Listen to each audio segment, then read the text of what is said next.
Henry Ford disait « Une vision sans action est une hallucination ». Dans cette vidéo, on va définir ensemble votre objectif du moment, l'objectif que vous avez en tête, celui qui a fait que vous avez cliqué sur cette vidéo. Et je vais vous parler de la méthode que j'utilise, qui est en fait une série de questions, de 9 questions, que j'ai mises ensemble suite à mes nombreuses séances de coaching, parce que vous savez que je me fais beaucoup coacher. J'ai réuni en fait les 9 questions qui pour moi étaient les plus pertinentes au moment de définir son objectif. Je vais maintenant vous poser ces 9 questions pour que vous puissiez bien définir votre objectif. Alors la première question, c'est qu'est-ce que vous voulez ? Alors là, prenez l'objectif que vous avez en tête, celui qui a fait que vous avez cliqué sur cette vidéo. Ou si vous avez vu la vidéo précédente, prenez donc l'objectif qui est important pour vous en ce moment dans un des différents domaines de votre vie. Vous avez cet objectif en tête, notez-le tout simplement. Donc, qu'est-ce que vous voulez ? Ensuite, deuxième question, quelle est la force qui vous pousse à vouloir réaliser cet objectif ?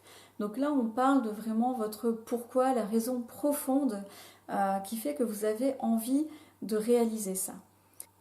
Cette question est très intéressante, notamment en cas de démotivation. Vous allez pouvoir vous référer à votre raison, vraiment votre source de motivation, cette force qui vous pousse à atteindre cet objectif, pour vous rappeler un petit peu pourquoi vous travaillez dessus. Donc c'est intéressant dans les moments difficiles d'avoir la réponse à cette question pour pouvoir la relire et se remettre sur les rails. La troisième question, c'est est-ce que votre objectif est en ligne avec vos valeurs ? Donc j'avais fait une vidéo là-dessus, je ne vais pas vous refaire toute l'explication, mais en gros, donc les valeurs, c'est ce qui est vraiment important pour vous. Ce sont des choses comme la famille, la liberté, la confiance, l'honnêteté, tout ce genre de choses. Donc ce qui est vraiment important pour vous, parce que votre objectif doit être en ligne avec vos valeurs. Pourquoi ? Parce que si c'est en conflit avec vos valeurs, vous allez tout faire pour vous auto-saboter et vous n'allez pas atteindre votre objectif. Et comme je l'explique dans ma vidéo sur les valeurs, que je vous invite à regarder, quand on a deux valeurs qui sont en conflit, il s'agit de trouver une stratégie pour satisfaire malgré tout les deux valeurs. Par exemple, vous pouvez avoir envie d'obtenir un poste très intéressant, mais qui va vous demander de travailler beaucoup, alors que votre valeur famille est très importante. Donc à ce moment-là, vous allez devoir trouver une stratégie pour être sûr de passer du temps de qualité avec votre famille. La quatrième question, c'est à quoi est-ce que vous saurez que vous avez atteint votre objectif ? Donc, si vous voulez par exemple perdre 5 kilos, votre objectif sera atteint quand vous verrez sur votre balance que vous avez perdu ces 5 kilos. Si vous voulez obtenir un diplôme, votre objectif sera atteint au moment où vous aurez le papier entre vos mains. Là, c'est vraiment très simple. Par contre, prenons encore une fois le temps de qualité que vous voulez passer avec vos proches. Si c'est votre objectif, alors à ce moment-là, ça va être beaucoup plus subtil. À quoi est-ce que vous saurez que vous avez atteint votre objectif ? Ce sera vraiment une sensation que vous aurez. Ou alors ce sera peut-être le retour de vos proches qui vont vous dire j'aime vraiment les moments qu'on passe ensemble, c'est vraiment, vraiment chouette. Vos enfants par exemple vont vous donner un retour là-dessus, et pourquoi pas votre conjoint, si vous en avez, votre conjointe va vous le faire remarquer également. Donc ça peut être un moyen de voir que vous avez atteint votre objectif.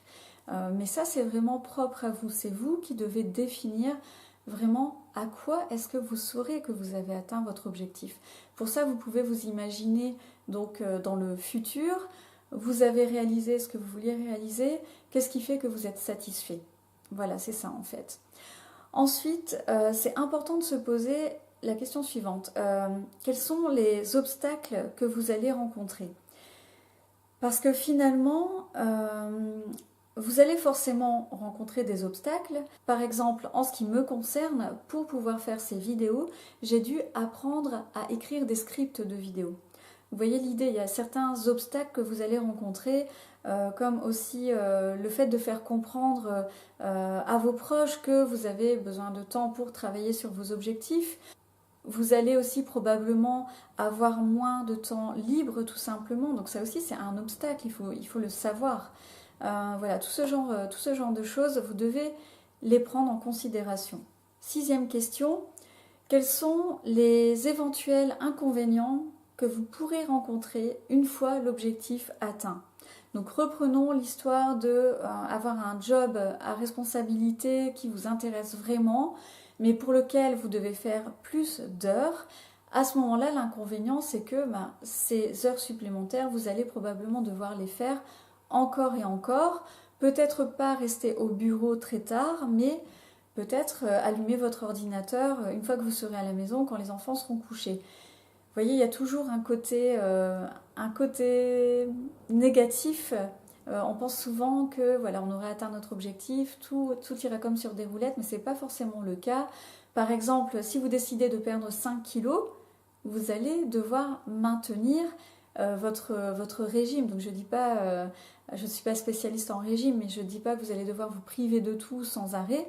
Mais en tout cas, vous allez devoir avoir des repas beaucoup plus sains et faire attention à ce que vous mangez. Voilà le type d'inconvénient dont je parle. 7e question, à quel moment de la journée ou de la semaine est-ce que vous allez travailler sur votre objectif?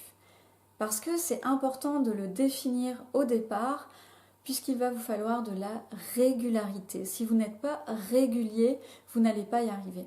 Donc trouvez le moment dans la journée, quels sont les moments dans la semaine, ça dépend de votre objectif.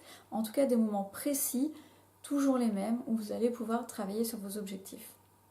8e question, pour quand souhaitez-vous atteindre votre objectif? Alors moi, j'ai eu beaucoup de problèmes avec ça, c'est que je me disais, une fois j'en ai fait part à un de mes coachs, le problème c'est que je sous-estime toujours le temps que ça va me prendre. Et alors, ce coach m'a expliqué, mais en fait, les dates sont là pour être bougées. Donc, ça m'a un petit peu déroutée quand il m'a dit ça, mais finalement, ce qui se passe, c'est que c'est important de se fixer une date limite pour avoir un stress positif, mais en même temps, il faut savoir que cette date peut bouger. Mais vous devez simplement essayer de poser une date au mieux. C'est important, faites-le. D'ailleurs, je vous conseille de mettre cette date en évidence, au moins dans votre agenda, pour ne pas l'oublier, en fait, pour vous donner vraiment envie d'avancer et d'atteindre cette date limite. Et la 9e question, c'est ma question préférée. Quelle est l'action essentielle? Donc cette action qui, si vous la répétez, vous amènera automatiquement à l'atteinte de votre objectif. Parce que cette action-là, c'est l'action que vous allez devoir prendre au moment où vous allez travailler sur vos objectifs. Donc je vous ai dit, il faut vous réserver du temps à certains moments précis. Eh bien, c'est cette action en particulier que vous allez devoir prendre pour y arriver. Donc, dans mon cas, pour cette chaîne YouTube, l'idée c'est de publier au moins 2 vidéos par semaine. Donc pour ça, il faut absolument que je tourne les vidéos. Donc je le fais le mercredi matin parce que je ne travaille pas le mercredi. Je le fais le mercredi matin et parfois le week-end. Donc mon mari prend les enfants, va faire un tour avec eux pour me laisser une petite heure ou deux et comme ça je peux aussi tourner des vidéos à ce moment-là. Mais en tout cas, il faut que vous ayez vraiment des moments où vous savez que vous allez travailler sur vos objectifs, sur l'action essentielle qui va vous permettre d'atteindre à coup sûr votre objectif. Et le reste des actions, évidemment, donc ça va évoluer. En fait, vous allez devoir prendre d'autres actions au fil du temps, mais le reste des actions, moi je dirais, c'est pas nécessaire de les planifier maintenant. C'est bien d'avoir une idée, donc des étapes intermédiaires dans les grandes lignes, mais surtout penser à agir aujourd'hui. La situation peut évoluer, ça sert à rien de faire un plan détaillé pour absolument tout. L'important c'est de définir quand vous allez travailler sur vos objectifs, de toujours le faire et de savoir quoi faire. Donc quelle est cette action principale, cette action essentielle. Voilà pour cette vidéo sur comment définir votre objectif. Si vous avez encore des questions, n'hésitez pas à me contacter. D'ici là, travaillez bien. Je vous dis à bientôt pour une prochaine vidéo. Et n'oubliez pas, mettez de la passion dans votre vie. Personne ne peut le faire à votre place.